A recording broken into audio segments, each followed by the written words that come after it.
over land, at sea, and from the air.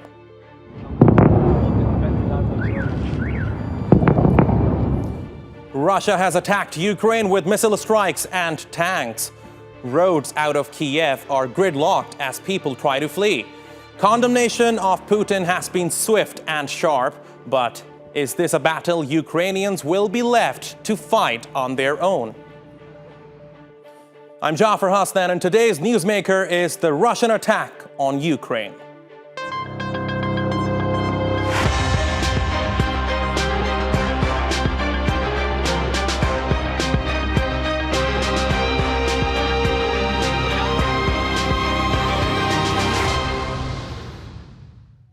Russia has begun a long-feared military assault on Ukraine.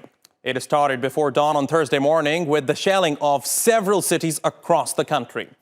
Within hours, there were reports of dozens of casualties. Ukrainian President Volodymyr Zelensky says Russia is acting like Nazi Germany. But Russian President Vladimir Putin says his aim is to denazify and demilitarize Ukraine in response to a plea for help from the separatist republics in the Donbass.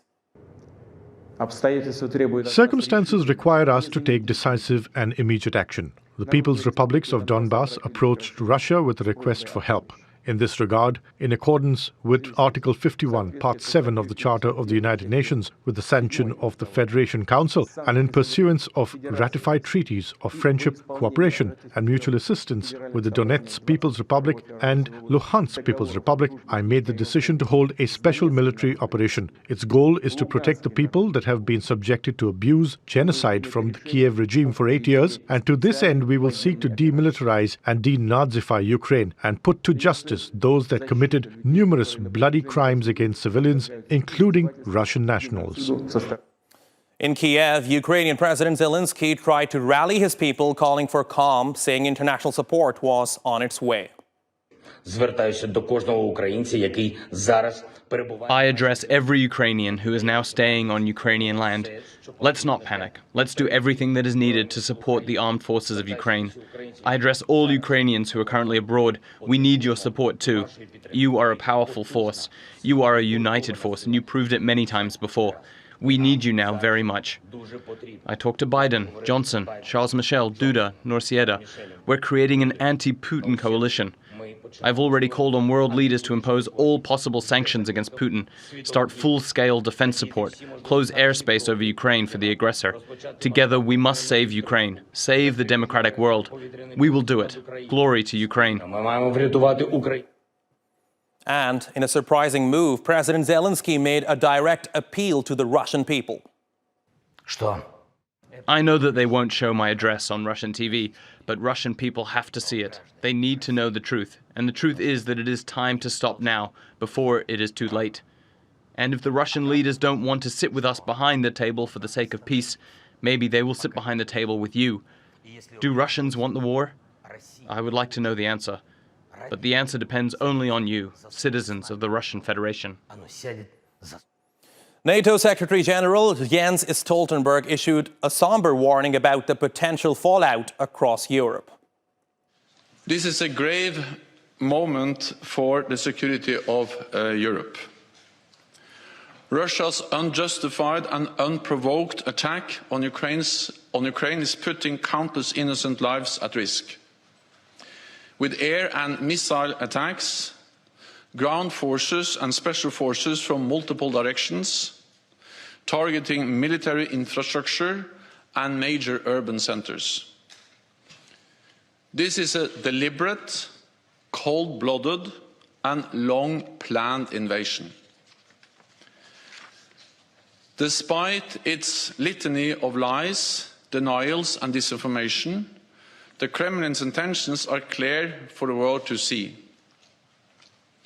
Russia's leaders bear full responsibility for their reckless actions and the lives lost.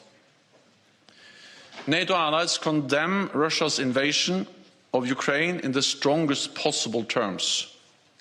It is a blatant violation of international law, an act of aggression against a sovereign, independent and peaceful country, and a serious threat to Euro-Atlantic security.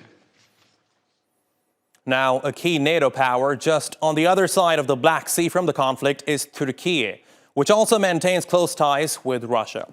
Turkey's President Recep Tayyip Erdogan says Russia's military action against Ukraine is unacceptable. We find the military operation that Russia launched into Ukraine earlier today unacceptable and reject it. This step, which we see as contrary to international law, is a heavy blow to the peace, tranquility and stability of the region. We feel sincere sorrow that Russia and Ukraine, which we see as friendly countries, with whom we have close political, economic and social relations, have come face to face in this way. And to discuss this further, joining me now from Washington, D.C. is Elisabeth Braw. She is a resident fellow at the American Enterprise Institute and also a columnist with Foreign Policy magazine. We have Andrij Dobriansky in New York. He's a political analyst and chair of UN Affairs at the Ukrainian World Congress. And completing our panel is Sergey Markov, a professor in the political science faculty at the Moscow State Institute of International Relations. Thank you very much to all of you for joining us today on this episode of The Newsmakers.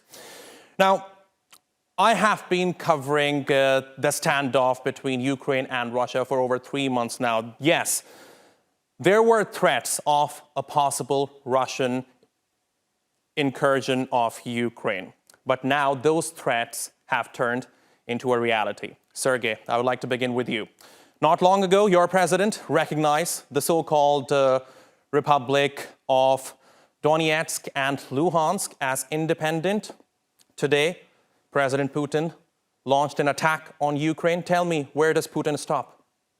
I think Lvov will be not taken. Russian troops will not come to those regions of Ukraine where people doesn't like them. Russian troops or Russian army are coming only to those regions which is 90% Russian-speaking and which is very much support Russian army, where Russian army will be cheered by flowers and where people will pray for Russian soldiers. And this is such city like Kharkov, Odessa, Zaporozhye, Nikolaev, Dnepr, Melitopol, Mariupol, Slavyansk, Kramatorsk, Chernigov, Sumy, and other. I mean, two-thirds of Ukraine. It's southern and eastern part of Ukraine.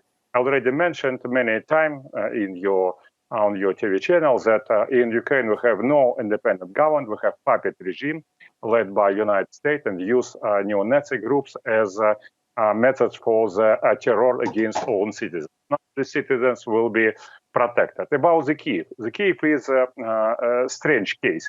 It's only one probably Ukrainian city, which is a Russian-speaking city, and where people don't support Russia, don't support Russian army. I don't know what happened with Kiev. Probably, I think it will be anyway taken, and it will be some denazification of this. So it's my prediction: two-thirds of Ukraine, and then formation of new power system, and then also opening information about numerous war crimes and crimes against humanity was been conducted by Kiev, repressive, illegal. Okay, Sergey, we will talk about your predictions in detail, but Andrij, I would like to come to you now. Tell me, what would be your response to Sergey? He says that Ukrainians living in Ukraine would be really happy, are really happy about this Russian attack, are they? Well, what he said was that, I'll just translate for you, children will die. Children will die at the hands of Russian soldiers. That's what he said, because he said that the Russian army will go into all these cities where they will be bombing buildings as they have killed their own Russians.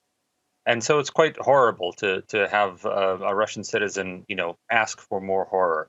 We've heard the ramblings of, a crazy and delusional president of Russia before. I think what the entire world woke up to was the fact that those crazy and delusional rantings, as we hear from our colleague here today, they actually believe them. They actually believe that anywhere anybody speaks Russian is a reason for the Russian army to enter that country. I think many countries around the world should be very skeptical and scared of something like that. That means maybe there are more terrorist attacks by the Russian army against other nations. We also heard this week that President Putin does not respect borders. He said that borders that were decided internationally don't exist for Ukraine. So that means that they don't exist around any border of Russia. The country of Kazakhstan probably has no border. Yeah. So this is what I hear when I hear my colleagues speak today. Okay, Elisabeth, I will come to you, but I would like to get a response from Sergey first. Now, Sergey, Andrij does have a point here. Just because some people within Ukraine speak Russian does not mean Russia can launch an attack against Ukraine. And right now, as we speak, Russia is in violation of the 1994 Budapest Memorandum and also the 1945 UN Charter, Article 2. What is your response? Our colleague spoke but out of reality. I want to repeat again what I told many times in different media. Can you imagine that you can go to the Ukrainian city, biggest Ukrainian city, Kharkov, Odessa, Zaporozhye, Dnipro, Kiev, and we will find that 90 of them speak by Russian language on the streets. And can you imagine that people... Okay, but that does not justify Russia's attack on Ukraine. Yes, they can speak Russian, but that just does not justify Russia's attack. Yes. Allow me to finish. Look, can you imagine that if 90% of people speak this language, they can democratically support prohibition of those language as official spheres in education, media, and government? Of course not. It's the situation with Russian language is a very good example. Clear. Everybody, it's clear for everybody. Example, in Ukraine, no democratic government. In Ukraine, we had a repressive regime which suppressed majority of the people. But this is not what President Putin said. President Putin says he attacked Ukraine, the eastern part of Ukraine, to protect its people. And another argument he makes is NATO. So I don't know from where you're bringing this argument of language here. We would talk about this in detail, but Elisabeth, I have to come to you now. What options do you think the international community has on the table right now besides imposing sanctions? Because certainly sanctions have not worked. No, it's true that sanctions haven't worked because they were supposed to deter the aggression that we're seeing now, and it wasn't enough now. The EU, the UK, the US and other countries are likely to impose even more, even heavier sanctions, but it's clear that the die has been cast and Russia has decided to invade Ukraine. I think what we can do is use our remaining links, remaining opportunities to isolate Russia. We should remember, for example, that Russia is closely involved with international sports. That's not something that it should be able to count on. We have football/soccer. We have the Olympics. Well, they just finished. We have other sports. That's somewhere an area where we can disinvite Russian athletes. It's too bad if we would have to do it. It's not their fault, but we have to use every tool at our disposal. Then, how about exposing, highlighting the Wagner Group's activities in countries such as Libya? It's something that is known that it's happening. Russia refuses to acknowledge that it's involved. The Russian government refuses to acknowledge that it's involved. That's something we could talk about. The Wagner Group is up to no good. Okay, Andrij, I would like to come to you now. Over the past 4 months, the United States issued many warnings. It said its intelligence has proved that Russia is going to launch an attack against Ukraine by February. And I mean, the intelligence has turned out to be true. But what I wonder at this point is, if the intelligence was so accurate, why didn't the US do anything to stop Russia? Right. My initial response when I heard you talking about the sanctions have proved ineffective, the strategy of deploying a threat of sanctions proved ineffective. So I just want to clarify that for those foreign policy watchers who are interested in exactly what happened. People have been advocating for strong sanctions for, if not months, if years, against Russia. And what the Biden administration decided to do when they came into office is hold off on putting fresh sanctions, specifically hold off on new sanctions against the Nord Stream 2 pipeline as a threat so that Russia doesn't anything. And that strategy has proved ineffective. We have yet to see active sanctions against Russia that could be effective. The only sanctions that were levied against Russia for the last 8 years, they have already adjusted to Okay, so are you saying economically. that the ineffectiveness of that strategy encouraged President Putin to launch an attack against Ukraine?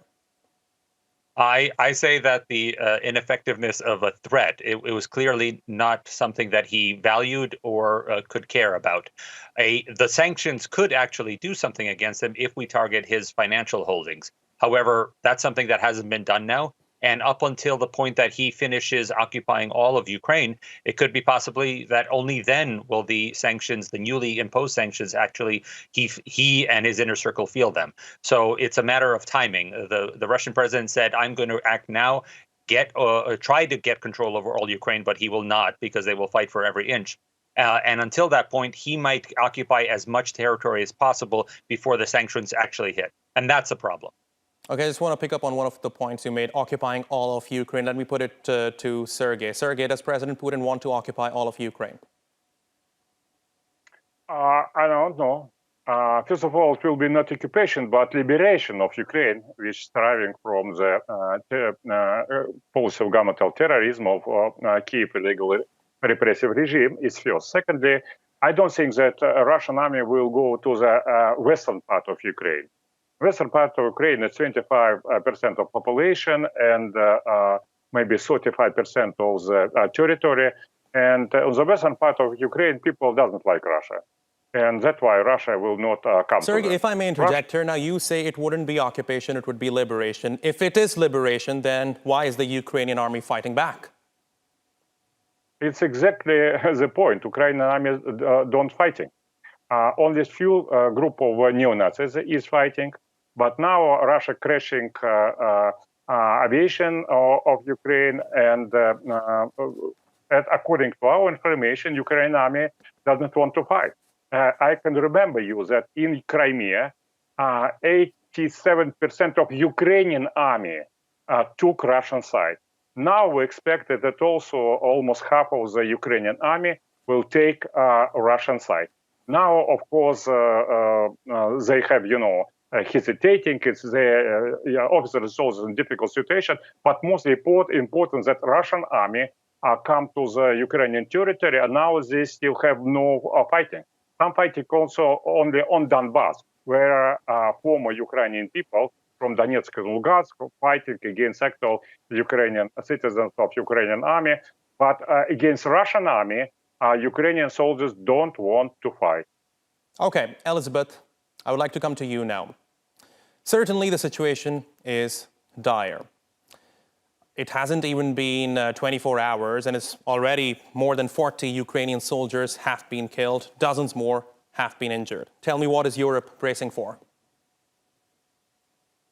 The very first thing that will happen is that Poland, in particular, will start receiving refugees from Ukraine, and including war wounded. Poland has already received enormous numbers of Ukrainians since 2014.